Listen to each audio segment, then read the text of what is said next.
Thank you for joining us for this episode of Our Voices Black History Month Conversations.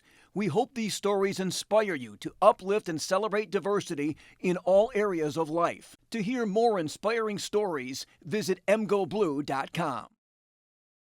I'm Spencer Ewing. I am an academic counselor working in the Academic Success Program in athletics, and I've been here since September 2023, so I've been here for a little over a year now.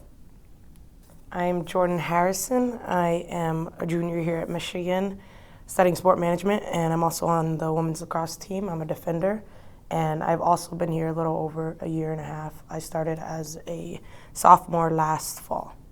So, Jordyn, let's just talk about how has being a black athlete shaped your identity both on and off of the field? I would say being a black athlete it's always been kind of at the top of my brain whenever I'm navigating through the athletic field. From a very young age, I play lacrosse, so from a very young age, I started out, I want to say back in middle school, and I kind of noticed that there weren't a lot of girls who looked like me in the sport, and back then I didn't really know much about lacrosse, so that was kind of a new setting and kind of a new, I would say, field for me to try to navigate alone, not seeing anyone who looked like me, not really having any mentors. But as I've grown and as I've gone through playing lacrosse now for, I say, 8+ years, I found a lot of community within the sport, whether that be at the college level, the international level, getting a chance to play on various teams, club, and such. I've kind of navigated that through the experiences and the relationships I've built over the years. But I would say it's definitely developed me into being more of an advocate for myself and others who look like me in this space, and it has kind of allowed me to grow as a leader and just grow my voice on and off the field to be a representation of people who look like me. Awesome. Can you share a moment where you felt particularly proud to represent your culture as an athlete? For sure.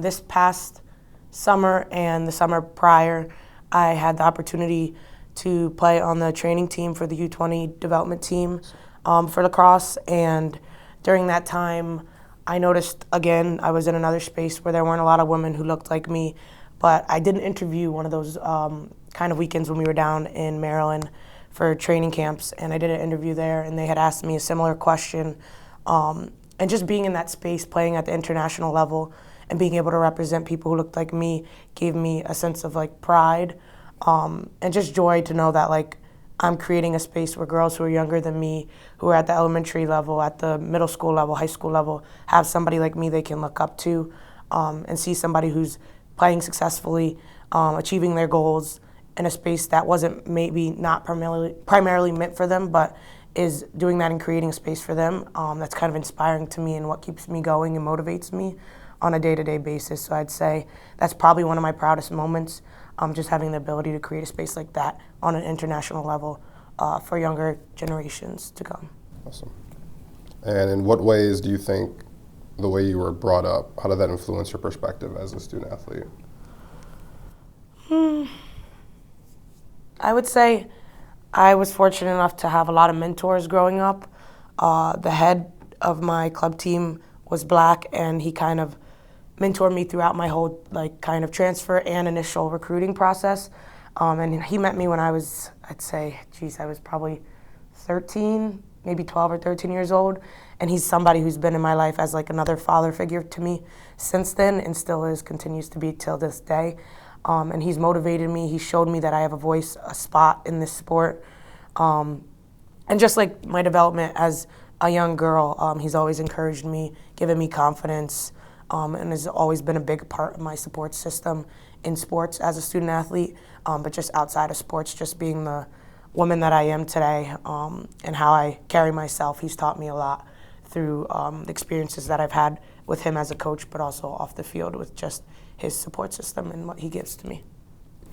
You talked about your coach. Are there some other black athletes or other figures who have inspired you throughout your life, and how have they impacted your journey as well? For sure. I think if we want to talk big athletes, I would say my main kind of inspiration would be Serena Williams.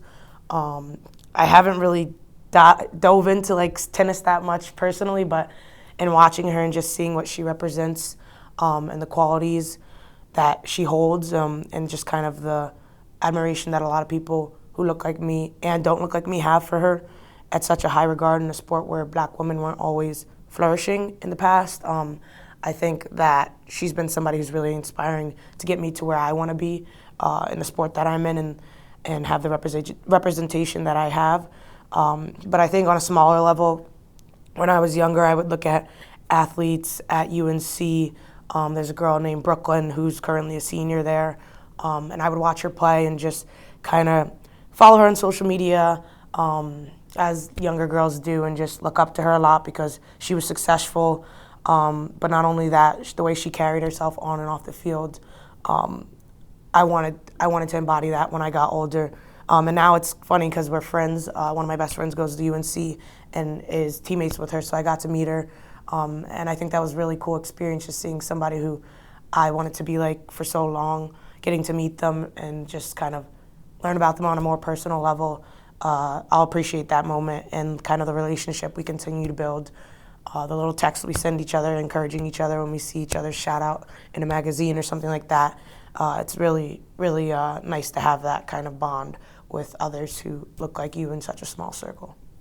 You touched on this a little bit, but being in a sport where you said not a lot of other athletes look like you, how important is it for you to be a role model for younger black athletes, and what is the message that you hope to convey to them? It's so important. I think when I was younger, I didn't always have that. Lacrosse is continuing to grow.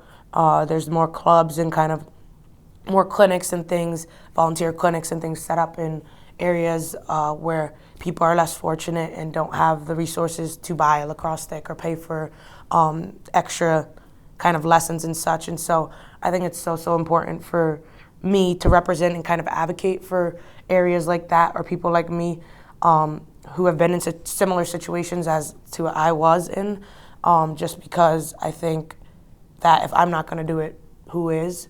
I have the perfect platform for it as a Division I lacrosse player at a school like Michigan. I'm given the resources to voice my opinions, to voice my concerns, and to kind of force that change and spearhead that change. And so I think, why not? There's no better time to do it than now. And so I take on that responsibility with great pride and enthusiasm. And I think it's really promising to see how the sport has grown and what's to come. And just for people like me, people of color, to see them succeeding now and being recognized, being put in magazines, being asked to do blog posts and such. I think it's really eye-opening, and there's more doors to be opened in the future, but I'm really privileged to be in the space and place that I'm in to advocate for younger students. So, can you discuss any challenges that you faced related to your race and how you kind of overcame them? For sure. I think I touched on this a little bit earlier with just playing lacrosse, a predominantly white sport, an affluent sport, and being younger and not seeing many people who looked like me or came from a similar background as me. I think that was initially very challenging to try to find my space and my kind of place on teams sometimes, like not being able to kind of compare certain things and such to my teammates and stuff. And I found that to be a little bit challenging when I was younger. But opening up, having conversations like these with my teammates here are more than welcome and happy for any conversations or questions. And they love learning a little bit more about me and my identity and what makes me me at the core. And so I value that and I appreciate the curiosity. And that comes from my coaches and my staff members, the athletic trainers, you.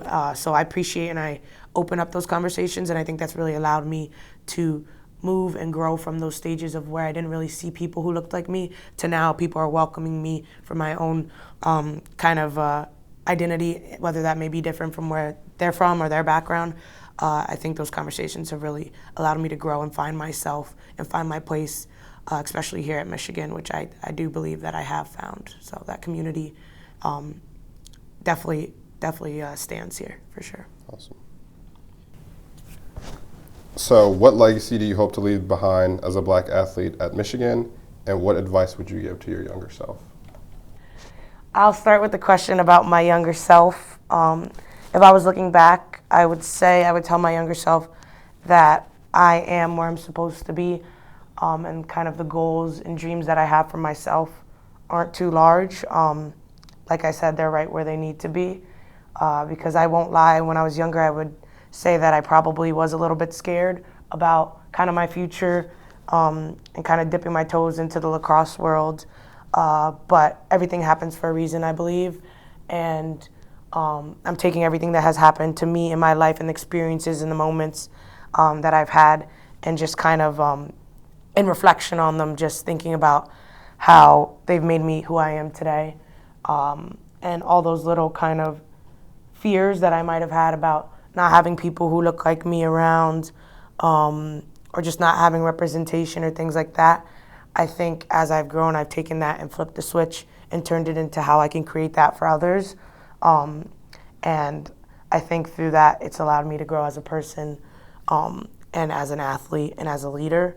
So I would just tell myself that everything happens for a reason. You are where you're supposed to be, and just trust the dreams that I set forth for myself. And then circling back around to your initial question of kind of what legacy do I want to leave here at Michigan as a Black athlete, I would just say that in years to come, and maybe the little girls who are kind of in the recruiting process right now, I would hope that they could look at me and I'd be a source of inspiration for them to know that they can go after their dreams of achieving athletics at the highest level like you can here at Michigan, and achieving academics as well. Those two go hand in hand at the highest level here at Michigan, that's possible for them if they put their mind to it. And I just hope that I'm a great representation for them, and for the young athletes who are aspiring to be like me one day, potentially, or be in a setting like this one day. How did you get into being an academic counselor? Were you a student athlete, or did you just kind of start doing it? So I went to college at Central Michigan University, and my senior year of undergrad, I did an internship in basically the similar role of the office that I'm working in now. And I really enjoyed it. I worked with the baseball team. I think I had 4 student athletes assigned to me, so not as big of a caseload as I have now, but that was kind of like my foot into the door.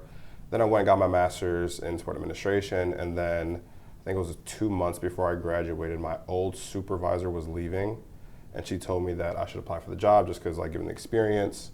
And at that time, I was still like manager for women's basketball, so still working with student athletes in that way. And some of the people that I knew were still in the office anyway, so I'd already built those relationships. So applied, got in, and then worked a year there. And then after that, came to Michigan and have been working with student athletes since. And it's just been a fun ride so far. Kind of bouncing off of your question about your professional journey and how you got to where you are today, could you tell us a little bit about some of the role models or maybe mentors you've had in your career and how they've kind of shaped your professional journey to where you are now? Absolutely. So I think the biggest role model has been my dad.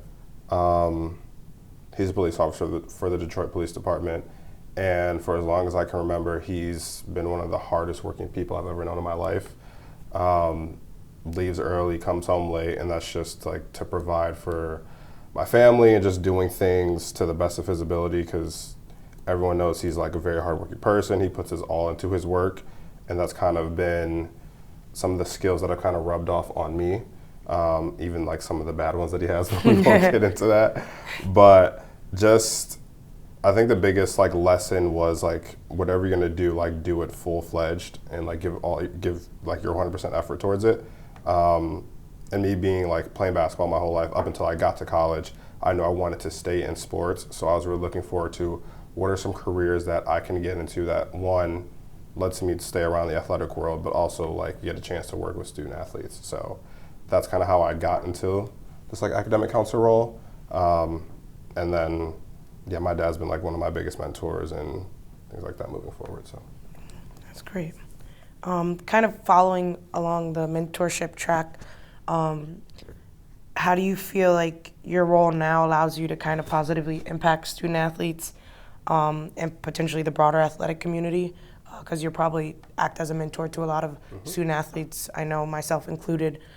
So how do you feel like your role positively kind of impacts student athletes maybe on a day-to-day basis? Or I think it's really cool to be an academic counselor in athletics because one, we're making sure that our student athletes are doing all the things they need to do to graduate on time, but also we start to have conversations as we build relationships with each other over time about what they want to do after they graduate. Some of them don't always have sports that have a professional next level, so it's really important that while they're here, they're setting themselves up to like life after college. So obtaining internships, whether it's going to meet with Julie Maurice to talk about potential job opportunities utilizing the Michigan Alumni Network, things like that, and then just getting to know them on a day-to-day basis. And then also, like, student athletes come sit in your office, they talk about, okay, what was your journey? What are some things that maybe you could have wished you could have done over? What did you find success in? And things like that. So just being able to share the insight that I've gained, even though I'm still young and still at the beginning of my professional career, but just kind of helping them along their journey and being a resource as I can to kind of help guide them along as well.